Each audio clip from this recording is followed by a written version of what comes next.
مو الفقراء مادة، لا، الفقراء الى الله عز وجل.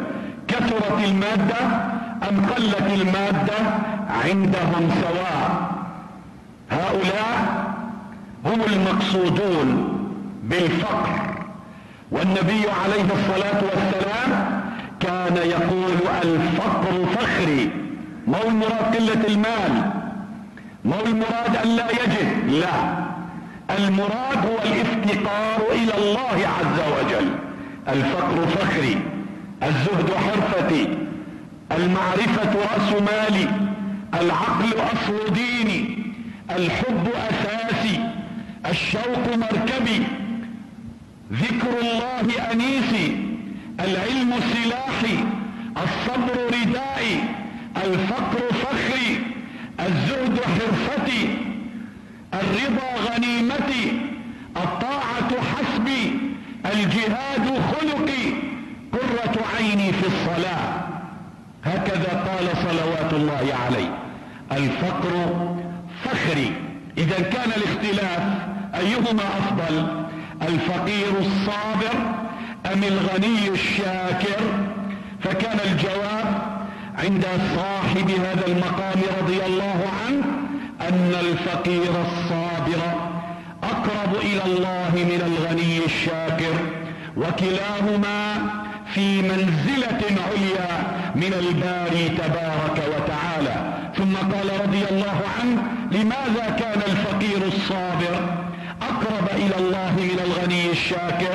لان هذا وصف النبي صلى الله عليه وسلم حينما قال الفقر فخري، كان وصفه الافتقار الى الله.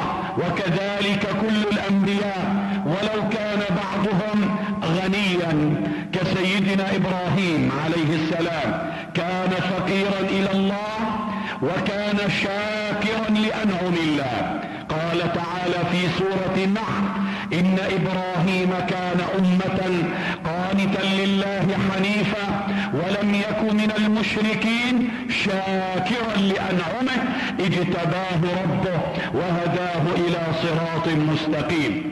أعطاه الله الغنى الكثير. كان عند إبراهيم عليه السلام وكان في حلب، مكث طويلا في هذه البلاد.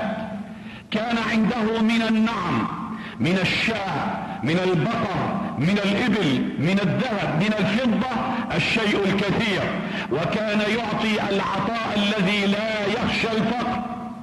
كان شاكرا لله.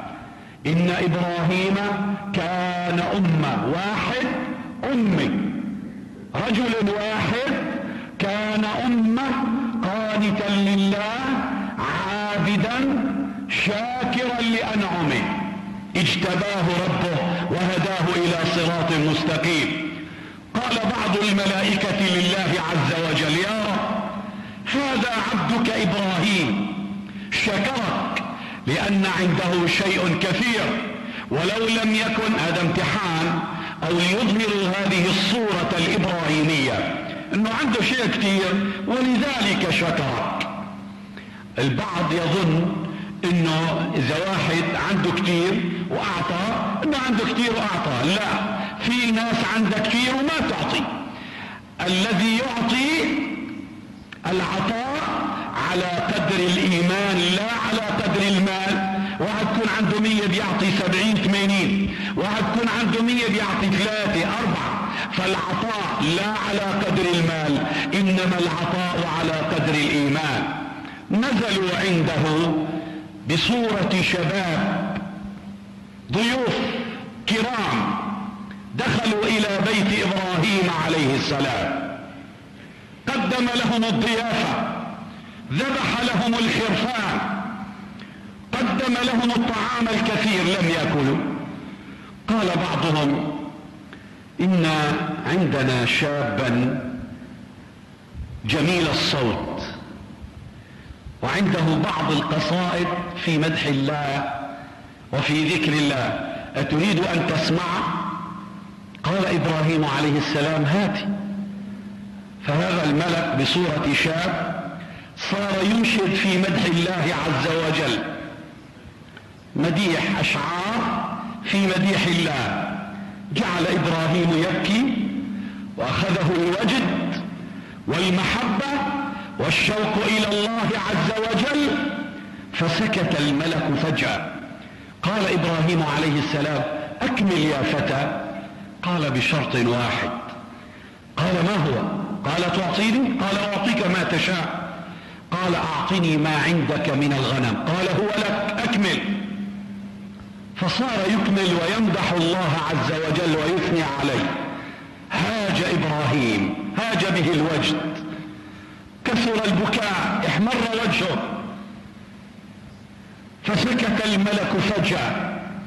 قال سيدنا إبراهيم: أكمل يا فتى. قال: لا أكمل إلا بشرط آخر. قال: لك الشرط. قال: أعطني ما عندك من البقر. عنده آلاف. قال: هي لك، هي لك، البقر كله لك والغنم، أكمل. عنده لحظة مع الله عز وجل ما بيعادل شيء من الدنيا وما فيها، هؤلاء المحبون. فأكمل الملك ثم توقف. قال: أكمل يا فتى. قال: الشرط الثالث: أعطني ما عندك من الإبل. قال: هي لك. قالوا: لا نريد شيئا من مالك، إنما جئنا لامتحانك. فقصيدة واحدة في مدح الله أعطاه سيدنا إبراهيم كل ما يملك من البقر والغنم والإبل من أجل أن يسمع مديح الله، المديح في ذات الله، أو أن يسمع صفات الله عز وجل. هذا مو كرم، هذا ما نوصف بأنه كريم أو بأنه سخي، هذا منبع الكرم، منبع السخاء. عنهم أخذ الجود، عنهم أخذ الكرم، عنهم أخذ السخاء، محبة الله عز وجل. إذا كان شاكرا فعلا. إن إبراهيم كان أمة قانتا لله حنيفا ولم يكن من المشركين. حنيفا بمعنى مائلا إلى جادة الله، إلى محبة الله. الدين الحنيفية الميل إلى الهدى وإلى الصراط المستقيم. ذلك في اللغة يقال الأحنف هو المائل أو الأعرج.